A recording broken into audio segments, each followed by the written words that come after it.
اللہ اللہ اللہ اللہ الحمدللہ رب العالمین والعاقبۃ للمتقین والصلاة والسلام علی سید الانبیاء والمرسلین وعلی آلہ واصحابہ اجمعین اما بعد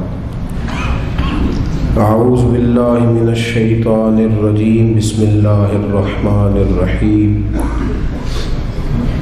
ولا تحسبن اللہ غافلا عما يعمل الظالمون صدق اللہ العظیم وصدق رسولہ النبی الکریم ان اللہ وملائکتہ یصلون علی النبی یا ایہا الذین آمنوا صلوا علیہ وسلموا تسلیما اللہم صل علی سیدنا و مولانا محمد معدن الجود والکرم وآلہ وصحبہ وبارک وسلم۔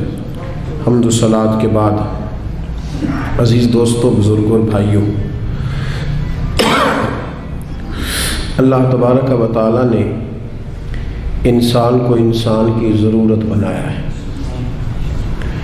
انسان کو انسان سے وابستہ کیا ہے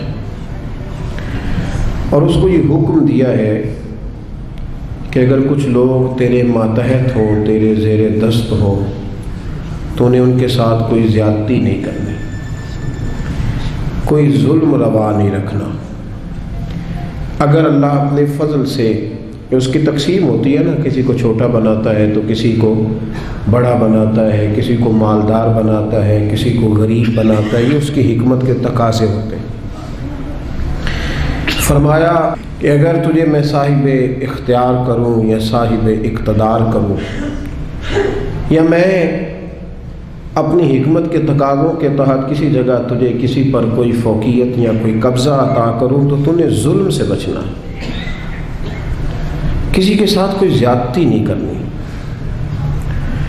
اسلام اس قدر زیادہ اس بات کو ناپسند کرتا ہے، تکلیف دینے کو، ظلم کرنے کو، کہ نبی کریم علیہ السلام نے فرمایا کہ اگر تمہارے پاس کوئی شخص سویا ہوا ہو، تم نے اونچی آواز میں قرآن پاک کی تلاوت بھی نہیں کرنی،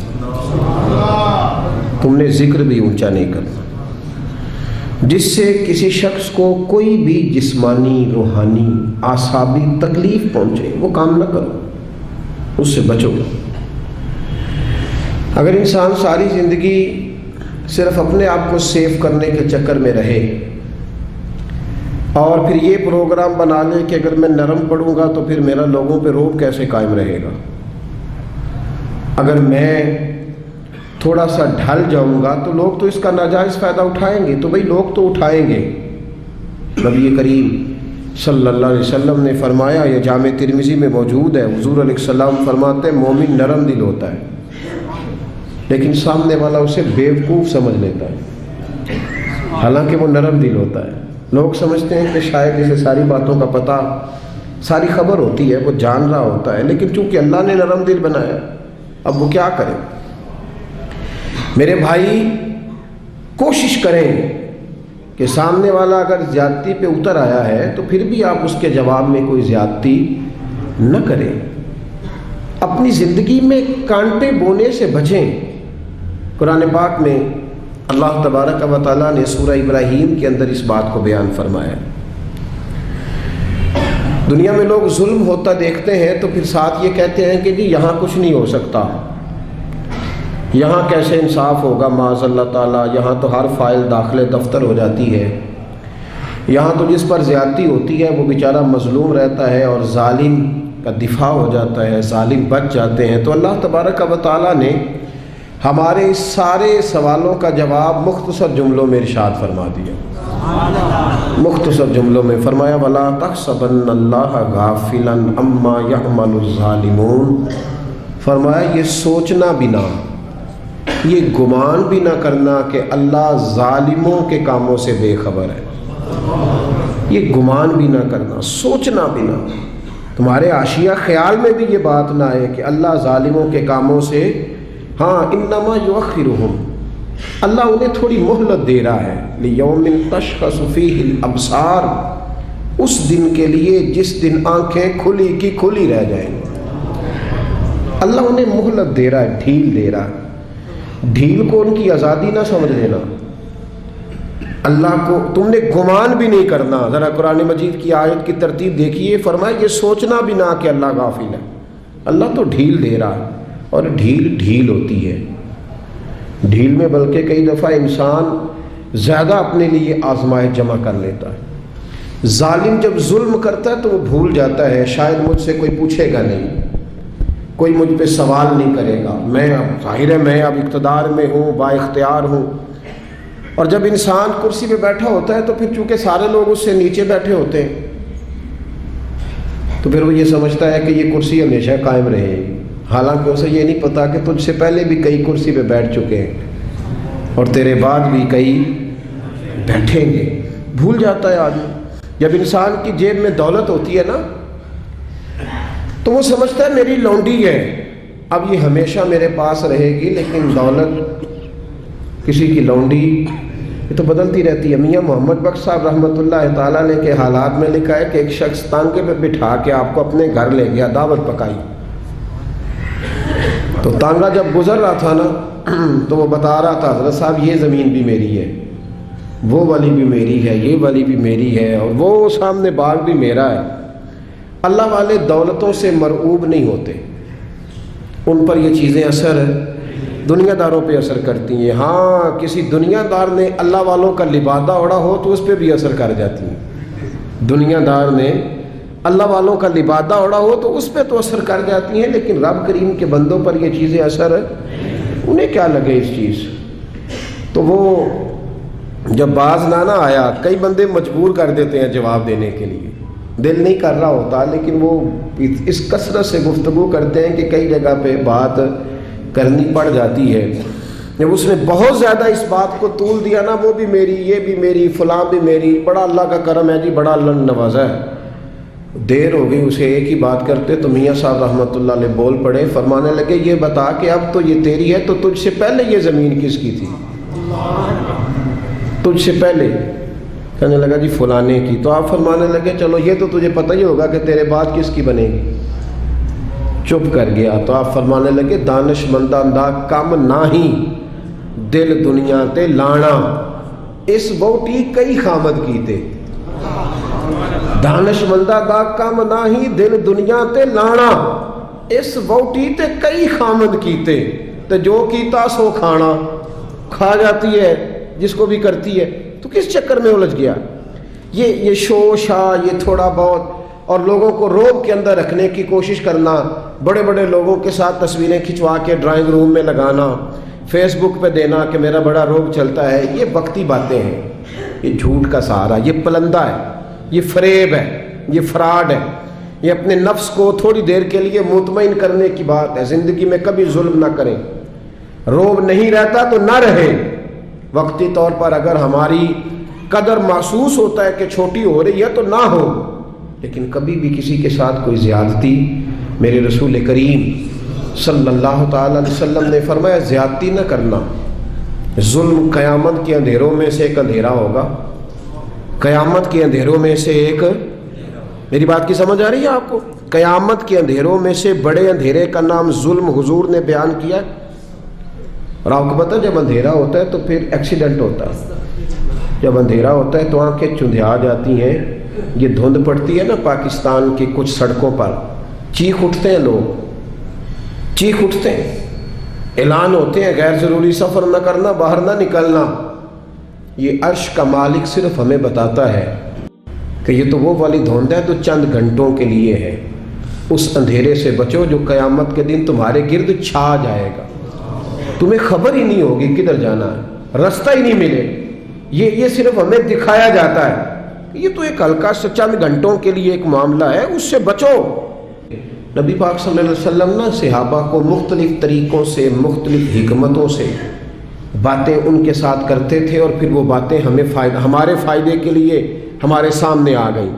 صحیح مسلم میں حضرت ابو ہریرہ رضی اللہ تعالیٰ عنہ فرماتے ہیں کہ نبی پاک صلی اللہ علیہ وسلم نے نا صحابہ کے مجمع پر نظر ڈالی اور فرمایا بتاؤ بھئی مفلس کون ہوتا ہے، غریب کون ہوتا ہے؟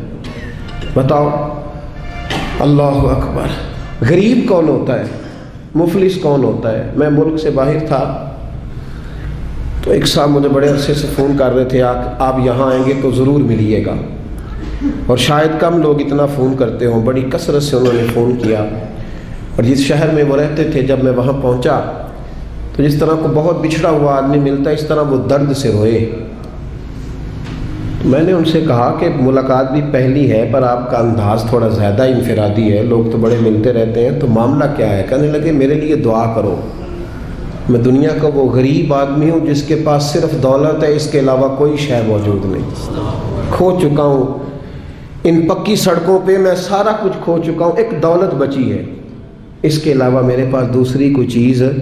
ایسے بھی غریب ہے دنیا میں جن کے پاس دولت ہے پر اولاد ان کے ہاتھ سے نکل گئی، جن کے پاس دولت جائیدادیں اور زمینیں تو ہیں پر رات کی نیند ان کے پاس موجود نہیں ہے، ان کے پاس سارا کچھ ہے، 6-7 نوکر ہیں پر اپنا پوتا کبھی ملنے نہیں آیا، اپنے نواسے کبھی سلام کلام کرنے، ایسے بھی غریب ہیں دنیا میں۔ بہرحال نبی رحمت صلی اللہ تعالیٰ علیہ وسلم نے صحابہ سے پوچھا کہ بتاؤ غریب کون ہوتا ہے، مفلس کون ہے؟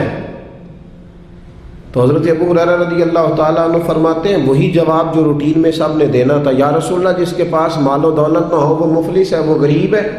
اب یہ حضور کا سمجھانے کا انداز ہے نا، متوجہ کرنے کا انداز۔ یا رسول اللہ دولت نہ ہو، غریبی ہو، کرائے کا مکان ہو، قرضہ چڑھا ہوا ہو، غریب آدمی ہے، تو حضور نے فرمایا نہیں، یا رسول اللہ پھر آپ بتا دیں غریب کون ہوتا ہے؟ تو نبی پاک علیہ السلام نے فرمایا میری امت کا غریب وہ ہے جو قیامت کے دن احد پہاڑ کے برابر نیکیاں لے کے آئے گا۔ کہتے ہمارے کان کھڑے ہو گئے کہ نیکیاں بھی احد پہاڑ کے برابر 6-7 کلومیٹر، اتنا لمبا چوڑا پہاڑ، اور پھر غریب کا غریب۔ نبی پاک علیہ السلام نے فرمایا نیکیاں تو احد پہاڑ کے برابر تھیں پر اس کی زیادتیاں بھی اتنی زیادہ ہی تھیں، ظلم بھی اتنے ہی زیادہ تھے۔ جب احد پہاڑ کے برابر نیکیاں رکھی جائیں گی نا تو وہ سارے لوگ آ جائیں گے جن کو گالی دیتا تھا، جن کو گھورتا تھا، جن کو غصے میں تھپڑ مارتا تھا، اپنے آپ کو جلال والا کہہ کے جن کی عزتیں اتار دیتا تھا، جن کو چھوٹا سمجھ کے حقارت کی نظر سے ٹھکرا دیتا تھا، وہ سب آ جائیں گے۔ اور رب کریم کی بارگاہ میں عرض کریں گے مالک اس کے حج تو 7 ہیں، عمرے اس کے 20 ہیں، صدقے بھی اس نے بڑے کیے، 450 فٹ کے بور بھی بڑے کرا کے دیے، اور اس کو ذرا پوچھ تو صحیح کہ ہم اس کی فیکٹری میں کام کرتے تھے پر یہ ہمارے ساتھ ظلم کتنا کرتا تھا، اس نے زیادتی کتنی کی، اس نے ہمیں اذیت اور تکلیف کتنی پہنچائی، دل کتنے توڑے۔ تو میرے رسول کریم صلی اللہ تعالیٰ علیہ وسلم فرماتے ہیں رب کریم اس کی نیکیاں دینی شروع فرما دے گا۔ وہ جس کو تھپڑ مارا تھا کچھ نیکیاں اسے مل جائیں گی، وہ جس کو درے سے مارا تھا کچھ نیکیاں اسے مل جائیں گی، وہ جس کو گالی دی تھی کچھ نیکیاں اسے مل جائیں گی، وہ نیک پرہیزگار عالم دین جس کی چوک میں بیٹھ کر غیبت کی تھی، جسے برا کہا تھا، کچھ نیکیاں اسے ملیں گی۔ فرمایا نیکیاں بٹتی رہیں گی، بالآخر اس کے پاس کوئی نیکی نہ بچے گی، پھر بھی اس کے وہ لوگ ابھی موجود ہوں گے جن کے ساتھ زیادتی کی، وہ ابھی ہوں گے موجود۔ وہ جب رشتہ دیکھنے گیا تھا نا کسی غریب کی بچی کا، تو واپس آ کے کہتا تھا اگر 1.5 انچ کا اونچا ہوتا تو میں نے نکاح کر لینا تھا بیٹے کا۔ اور ایسے لوگوں کو جانتا ہوں جن کی بیٹیاں نفسیاتی مریض بن گئی ہیں، رشتے دیکھنے والے اتنے آئے اور اس انداز میں تنقید کر کے گئے کہ بچیاں مریض بن گئیں۔ وہ لوگ بھی آئیں گے کہیں گے مالک اسے پوچھ، بیٹے کا باپ اور دولت مند ہونے کا معنی یہ تھا کہ یہ ہر ایک کے ساتھ ظلم کرے؟ محبوب فرماتے جب نیکیاں ختم ہو جائیں گی تو پھر جن کے ساتھ زیادتیاں کی تھی ان کے گناہ اس کے اوپر ڈالنے شروع کیے جائیں گے، پھر گناہوں کا بوجھ اٹھائے گا۔ ہمیں تو پتہ نہیں کب خیال آئے گا، لیکن حضرت ابو ہریرہ کہتے ہیں بات ختم کرتے ہوئے میرے نبی کی آنکھوں میں آنسو آ گئے۔ حضور رو پڑے اور محبوب فرمانے لگے یہ میری امت کا وہ غریب ہے جس کے پاس احد پہاڑ کے برابر نیکیاں تھیں پر اب غریب رہ گیا۔ اور بھائی تھوڑا سا زبان کا کنٹرول، تھوڑا سا لب و لہجے کا کنٹرول، تھوڑا سا اپنے غصے پہ صبر، تھوڑی دیر کی احتیاط۔ ہم اذیت دیتے ہیں، تکلیف دیتے ہیں، جب ہمارے سامنے والا شرمندگی سے زمین میں گھڑتا ہے تو ہمیں خوشی ہوتی ہے، جب ہمارے سامنے بیٹھنے والا شرم سے نظریں جھکاتا ہے تو ہم اپنا قد اونچا محسوس کرتے ہیں۔ اور جب وقت کا حکمران دیکھتا ہے کہ اب کچھ لوگ رو رہے ہیں، اور جب بڑا آفیسر سمجھتا ہے میں آفیسر کب بنوں گا جب میں اپنے ماتحتوں کو برا بھلا نہ کہہ لوں گا، اور جب ہاتھ میں ڈنڈا پکڑنے والا سمجھتا ہے کہ یہ میں نے کسی کو مارا نہ تو پکڑنے کا معنی کیا ہوا، اور ہاتھ میں بندوق پکڑنے والا کہتا ہے کہ اگر گولی چلی نہ تو اس کو تو زنگ لگ جائے گا، چاہے کسی مظلوم پہ ہی چل جائے، کسی نہتے پہ ہی چل جائے۔ اور یہاں جو حکمران ہوتے ہیں وہ کہتے ہیں کہ ہم تو ابھی صدمے میں ہیں، آنکھ کھلے گی تو بات کریں گے، نہ ادھر ادھر کی تو بات کر، یہ بتا کہ قافلہ کیوں لٹا، مجھے رہزنوں سے غرض نہیں تیری راہبری کا سوال ہے۔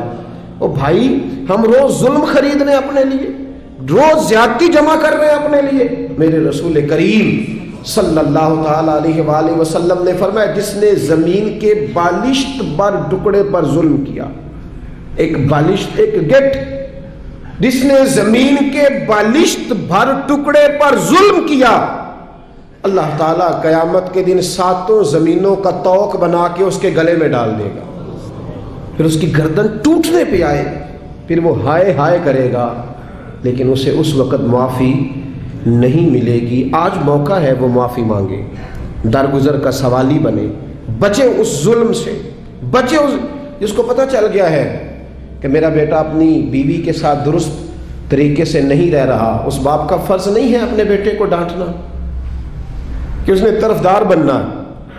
جس کو سمجھ آ گئی ہے، جس کو خیال آ گیا ہے، جس کو اس بات کی سمجھ آ گئی ہے کہ میری بہو کے ساتھ زیادتی ہو رہی ہے یا میری بیٹی کے ساتھ ظلم ہو رہا ہے، تو اگر وہ ساتھ کھڑا ہی نہیں ہو رہا، اور پھر نبی پاک علیہ السلام نے تو ہمیں ہر پہلو پر سمجھایا ہے، میرے کریم محبوب نے تو کوئی ایسی چیز چھوڑی نہیں جو ہمیں سمجھائی نہ جائے۔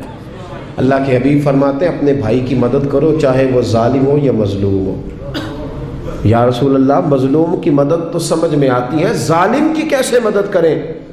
تو حضور نے فرمایا اسے ظلم کرنے سے روک دو، یہ تمہاری مدد ہے اس کے لیے، ورنہ جہنم میں چلا جائے گا۔ اس کی مدد کرو، اسے روکو۔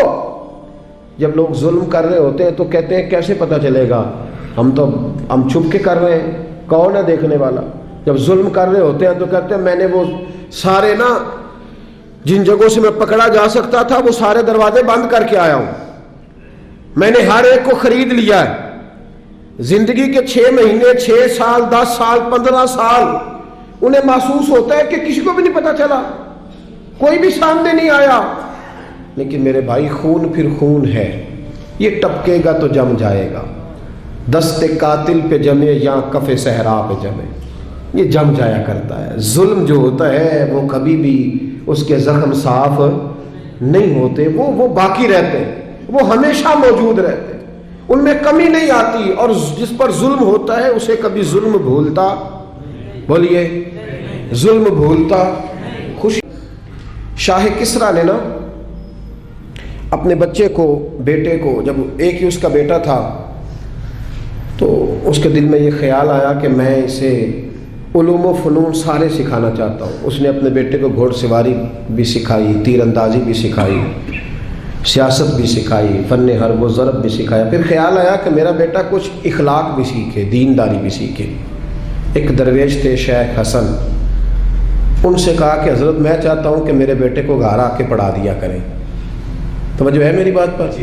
میرے بیٹے کو، تو حضرت فرمانے لگے کہ اگر تیرے بیٹے نے پڑھنا ہے تو میں نہیں گھر آؤں گا، وہ میرے گھر آئے گا۔ تو وہ کہنے لگا حضور میں بھی دیکھ ہی رہا تھا، مجھے بھی ایسا خوددار عالم ہی چاہیے تھا، خوددار عالم چاہیے تھا۔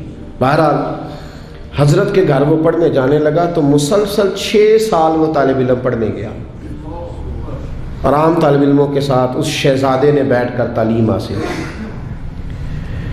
جب تعلیم اس کی مکمل ہو گئی، وہ مکمل طور پر فارغ ہو گیا، فنون اس نے پڑھ لیے، علم و ادب اس نے سیکھا، اخلاقی باتیں اس نے سیکھی، دین کے حوالے سے ضروریات سے حضرت نے اس کو آگاہ کیا. جب کافی حد تک وہ ان چیزوں کو سمجھنے لگا تو ایک دن نا بلایا اس کے والد کو کہ اب تیرے بیٹے کی تعلیم مکمل ہوگی. اور محدث اعظم پاکستان رحمۃ اللہ تعالیٰ علیہ فرمایا کرتے تھے کہ مجھے میرے استادوں نے جب دستار فضیلت کی تھی تو میں نے وہ پگڑی کا کپڑا سنبھال کے رکھا ہے، اور جب میں مروں گا تو میں نے اپنے بچوں کو وصیت کی ہے کہ مجھے کفن بھی اسی میں دینا، اس لیے کہ میرے اساتذہ نے یہ گواہی دی ہے کہ اب یہ دین کا چھوٹا سا طالب علم بن گیا. ایک دن نا جب فارغ ہو گیا تو استاد نے اسپیشل بلایا، کہا شہزادے کوئی کام ہے گھر آؤ. تو وہ طالب علم تھا، وہ گھر آیا. جب حضرت کے کمرے میں داخل ہوا تو اندر سے نا انہوں نے کنڈی لگا لی دروازے کی، ہاتھ میں درہ لے لیا، اتنی زور زور سے درے برسائے کہ اس کے وجود پر نشان پڑ گئے، مارتے گئے. میری غلطی استاد جی. اس نے کہا چپ کر، غلطی پوچھتا ہے نالائق. پھر مارا، بہت مارا، اور جب بہت زیادہ مار لیا تو خود بھی پسینے سے شراب، دروازہ کھولا، چل دوڑ جا. شہزادہ تھا نا، باہر کھڑا ہو کے کہنے لگا حضور آپ ظلم کر رہے ہیں، مجھے بتائیں تو صحیح میری غلطی کیا ہے.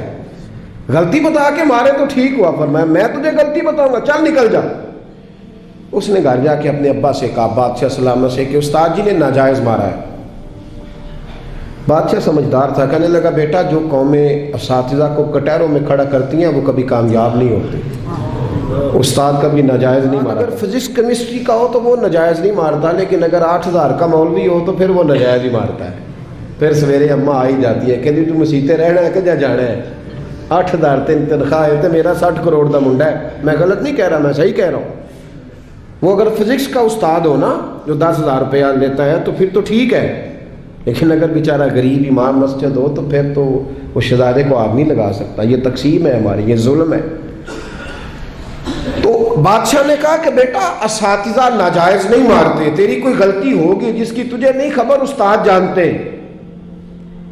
اس نے کہا نہیں ابا میں وہاں رہا ہوں، کوئی بات ہوتی تو مجھے بھی پتہ ہوتی، اور پھر اگر اتنی سخت بات تھی جس پہ اتنا مارا کہ میرے وجود پہ نشان پڑ گئے مجھے بتایا جاتا. اس نے کہا بہرحال میں تیرے استاد کو کٹہرے میں کھڑا نہیں کر سکتا، وہ تیرا استاد ہے. بڑے لوگ ایسی باتیں کرتے تھے. اب اس نے اپنی اماں سے کہا کہ اماں میرے دل سے بات نہیں جاتی، میرے ساتھ ظلم ہوا ہے. استاد نے قصداً مارا ہے، بلا وجہ مارا ہے، تعلیم سے فارغ ہونے کے بعد مارا ہے، سمجھ نہیں آتی. تو اماں کہنے لگی بیٹا تیرے ابا نے نہ کر دیا تو اب ہاں کون کرائے گا. اور بادشاہ سلامت ہے، سخت مزاج آدمی ہے، میرا بیٹا تو صبر ہی کر. بچے نے صبر تو کر لیا پر اندر سے بات گئی نہیں. ظلم ہوا تھا نا. 30-35 سال بیت گئے. اس کے باپ کا انتقال ہوا تو وہ بادشاہ بن گیا. شیخ حسن بوڑھے ہو گئے تھے، یہ بھویں سفید ہو کے جھک گئی تھی، دونوں ہاتھوں سے لاٹھی پکڑتے تھے پھر بھی مشکل سے چلتے تھے. پہلے دن تخت نشین ہو کے شہزادے نے پہلا حکم یہ جاری کیا کہ میرے استاد کو حاضر کرو. 3-4 سپاہی بھیجے کو بابے کو پکڑ کے لاؤ جیسے بھی آ سکتا ہے. لے آئے. حضرت کو لا کے جب صاحب نے کھڑا کیا تو کہا استاد جی ناراض نہ ہونا، بوڑھے ہیں کمزور ہیں شک کوئی نہیں، پر میں کیا کروں، آج بھی دردیں اسی طرح میری تازی ہیں، سوچتا ہوں تو پھر مجھے اسی طرح جلن محسوس ہوتی ہے، بتاؤ کیوں مارا تھا. تو شیخ حسن رو پڑے، کہنے لگے بیٹے بس اللہ سے میں نے دعا کی تھی کہ اس دن کے لیے مجھے زندہ رکھے، وہ دن آ گیا، میں نے آج کے دن کے لیے تجھے مارا تھا، بس آج جو دن آیا اسی لیے مارا. کہا حضور کیا مطلب؟ اب فرمانے لگے کتنی دیر ہو گئی تجھے مار پڑے ہوئے؟ کہا 35 سال. آج کیوں بلایا ہے؟ بھولا تو نہیں نا 35 سالوں میں؟ کہا حضور نہیں بھولا. تو آج کیوں بلایا؟ کہا میں آج صاحب اختیار ہوا ہوں تو بلا لیا. تو آپ فرمانے لگے بیٹے مجھے پتا تھا ایک دن تو بادشاہ بنے گا، اس لیے تجھے مارا تھا. ناجائز نہ کسی کے ساتھ ظلم کرنا. اگر تجھے 35 سال نہیں نہ بھولا تو جس کے ساتھ تو ظلم کرے گا اسے بھی قیامت تک نہیں بھولے گا. اور فرمایا آج تو با اختیار ہوا ہے تو تو نے مجھے کٹہرے میں بلا لیا ہے، قیامت کے دن اللہ سارے مظلوموں کو با اختیار کر دے گا، سارے مظلوم با اختیار ہوں گے اور سارے ظالم کٹہروں میں کھڑے ہوں گے. پھر تجھ سے ایک ایک بات کا حساب پوچھیں گے. شہزادہ کھل کے رویا، استادوں کی دست بوسی کی، تحائف دیے، کہنے لگا رب آپ کا بھلا کرے، آپ نے مجھے صرف علم نہیں سکھایا، تجربہ کر کے مجھے آپ نے علم محسوس کرنا بھی بتا دیا ہے. مجھے احساس ہو گیا کس طرح کر کہ بھئی یہ نہیں بھولا کرتا، آپ یقین کریں یہ نہیں بھولتا۔ کسی کو لوگ گالی دے دیتے ہیں نا، گالی، وہ غریب آدمی ہوتا ہے بیچارہ، چھوٹا آدمی، وہ جواب نہیں دے پاتا، لیکن جب اس شخص کے، اس چودھری کے، سیٹ کا مسجد میں جنازے کا بھی اعلان ہوتا ہے تو پھر بھی گالی یاد آتی ہے۔ ہاں یہ نہیں بھولتی، کیا کرے، ظلم جو کیا ہے، غلط گالی جو نکالی، لوگ جنازہ پڑھنے تک چلے جاتے ہیں۔ حضرت وہب ابن منبہ رحمۃ اللہ علیہ فرماتے ہیں بنی اسرائیل کا ایک بادشاہ تھا، محل اس نے اپنا تعمیر کرنا تھا۔ یہاں ہمارے ہاں پتہ کیا ہوتا ہے، یہاں ہمارے ہاں اللہ تعالیٰ خیر کرے پورے کے پورے گاؤں سوسائٹیاں بنانے کے لیے اٹھا دیے جاتے ہیں۔ یہاں کہتے ہیں کہ ہم باؤنڈری کرنے لگے ہیں، اگر زمین ہمیں نہیں دو گے تو بند کر دیں گے راستہ ہی تمہارا، کیونکہ ہم نے آگے سے بھی خرید لی اور پیچھے سے بھی۔ کس نے اجازت دی؟ نبی پاک صلی اللہ علیہ وسلم نے تو کہا جو رستے کا خالی نشان مٹائے وہ بھی لعنتی ہے، جو نشان مٹا دے اور جو رستہ ہی کسی کا بند کر دے۔ لیکن چونکہ اس کے پاس دولت ہے اور اوپر تک اس کے ہاتھ مل گئے، اب اسے کو منع کر سکتا ہے؟ اور اتنے بڑے آدمی کا تو کوئی نام لے کے بھی بات نہیں کر سکتا، ڈر آتا ہے، اس لیے کہ بڑی لمبی دور دور تک ان کی باتیں ملی ہوئی ہیں لوگوں کے ساتھ، لوگ ذکر کرنا بھی پسند نہیں کرتے۔ وہب ابن منبہ رحمۃ اللہ تعالیٰ علیہ فرماتے بنی اسرائیل کا ایک بادشاہ اپنا محل بنا رہا تھا، ایک بوڑھی عورت کی کٹیا بھی محل میں آ گئی، جھونپڑی، بیوہ عورت ہے، لاوارث ہے، اولاد کوئی نہیں۔ بادشاہ نے اس کو کہا کہ اماں جتنے پیسے تو کہے گی نا میں دے دوں گا، میرے ہاتھ بیچ ڈال۔ تو کہنے لگی میں دیہاتی عورت ہوں، پتہ ہے نا بچے ٹاؤن میں چلے جاتے ہیں پر ابا کہتا ہے مجھے گاؤں میں رہنے دو، اماں کہتی ہے کہ میرا یہیں دل لگتا ہے، میں یہیں ٹھیک ہوں۔ اس نے کہا بادشاہ میں پکا ہوا پھل ہوں، کسی وقت بھی گر جاؤں گی، جب میں مر جاؤں گی تو تیرا ہی ہے، میرا کون سا کوئی آگے پیچھے ہے، نہ اولاد ہے نہ کچھ اور ہے، تجھے مل جائے گا، لیکن میں بیاہ کے یہاں آئی تھی، دل کرتا ہے جنازہ اسی جھونپڑی سے نکلے تو مجھے پڑی رہنے دے، میں تیرا کچھ نہیں بگاڑتی۔ اس نے کہا وہ نقشہ میرا خراب ہوتا ہے، کئی لوگوں کا نقشہ، ہاں بڑے لوگوں کے نقشے خراب ہوتے ہیں، یہ نہیں پتا کہ اگر ظلم کرو گے تو قبر کا نقشہ بھی خراب ہو جائے گا، ہاں قبر کا نقشہ بھی خراب ہو۔ کہا میرا نقشہ خراب ہوتا ہے، رستے میں آتا ہے نا تیرا وہ جھونپڑا کچا مکان، تو اٹھا اس کو۔ بوڑھے لوگ بیچارے، کمزور لوگ، اماں اپنے گھر کے ساتھ جوڑ کے بیٹھ گئی، آرزوؤں کا مسکن تھا، تن کا گھر جمع کر کے گھر بنایا تھا، اماں باہر ہی نہیں جاتی، اگر میں گئی تو میرا گھر گرا نہ دیا جائے، لیکن انسان کتنے دن بیٹھ سکتا ہے؟ کئی دن گھر سے چمٹی رہی، آخر ایک دن انسانی ضرورت کی خاطر گھر سے باہر نکلی، چند گھنٹے دور گئی تھی، بادشاہ نے پہلے سے بندوبست کیا تھا کہ جیسے نکل جائے نا تو بلڈوزر چلا دینا، جو اس وقت سہولت تھی، گرانا فٹافٹ۔ ہم کو پتا جنہوں نے قبضہ کرنا ہوتا ہے وہ تو رات کو دیواریں بنا کے چھت بھی ڈال لیتے ہیں، جنہوں نے قبضہ کرنا ہوتا ہے نا جی، اور رات میں ہی ساری تیاری مکمل ہوتی ہے، دیواریں چن کے اور چھت بھی ڈل جاتی ہے، تالا بھی لگ جاتا ہے، گیٹ بھی، سب کچھ ٹھیک ہو جاتا ہے، راتوں رات ہی نظام ہو جاتا ہے، فوراً گرا دیا اس کا مکان۔ اماں چند گھنٹوں کے بعد آئی، حضرت وہب ابن منبہ کہتے ہیں پھر اس نے جو دعا مانگی تو پھر ہل گئے زمین و آسمان۔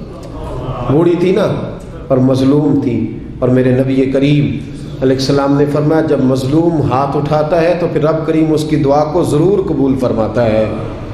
اس عورت نے ہاتھ اٹھائے اور دعا مانگی، کہنے لگی اے اللہ میں تو موجود نہیں تھی پر تو موجود تھا نا، عرش کے مالک میں تو موجود نہیں تھی پر تو موجود تھا، مالک تیرے ہوتے ہوئے میرا غریب کا گھر گر گیا، رب کریم نے حضرت جبریل امین کو حکم دیا کہ ذرا دوڑ کے جاؤ اور اس بادشاہ کا محل اٹھا کے اس کے اوپر گرا دے اور یہ بستی تباہ کر دے۔ جن لوگوں نے ایک مظلوم کی ساری کٹیاں بہا دی، کہا وہ محل، وہ مستری، وہ ساتھ شامل ہونے والے، وہ انجینئر، وہ ایک ہی جگہ تباہ کر دیے گئے۔ اور میرے نبی کریم صلی اللہ علیہ وسلم کا فرمان نسائی میں موجود ہے کہ اگر کسی ایک شخص کے قتل میں سارا قبیلہ بھی شامل ہوگا تو اللہ سب کو سزا دے گا۔